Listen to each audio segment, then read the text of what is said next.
Hi అండి. ఈరోజు నేను స్వీట్ కార్న్ ఎలా తొందరగా బాయిల్ అవ్వాలంటే ఎలా చేసుకోవాలో చూపించబోతున్నాను. నేను దీనికోసం 2 కార్న్ తీసుకుని ఇలా కుక్కర్లో ఇలా హాఫ్ కట్ చేసి వేసుకున్నాను. ఎందుకంటే దీంట్లో పట్టదు కాబట్టి.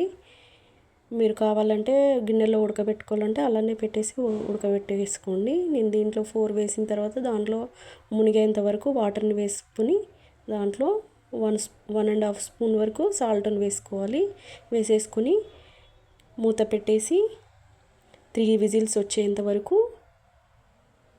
బాయిల్ అవ్వనివ్వండి. ఇలా 3 విజిల్స్ వచ్చిన తర్వాత ఒక స్పూన్ పెట్టి ప్రెషర్ అంతా పోయేంత వరకు స్టవ్ ఆఫ్ చేసి ఇలా ఉంచండి. 5 మినిట్స్ తర్వాత ప్రెషర్ అంతా పోయిన తర్వాత ఇలా స్పూన్ తీసేసి కుక్కర్ మూత తీసేసి ఇలా చక్కగా ఉడికిపోయాయి. ఇవి కార్న్ ఇట్లా తొందరగా ఉడికిపోవాలంటే ఇలా చేసుకోవాలండి. వీటిని ఇలా స్ట్రైనర్లో వాటర్ అంతా వంపేసుకోవాలి. అంతేనండి, స్వీట్ కార్న్ 5 to 10 మినిట్స్లో రెడీ అయిపోతుంది.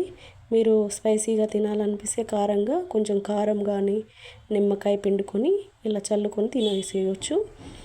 మా ఇంట్లో పిల్లలకి ఇలానే ఇష్టం కాబట్టి ఓన్లీ సాల్ట్తోనే బాయిల్ చేశాను.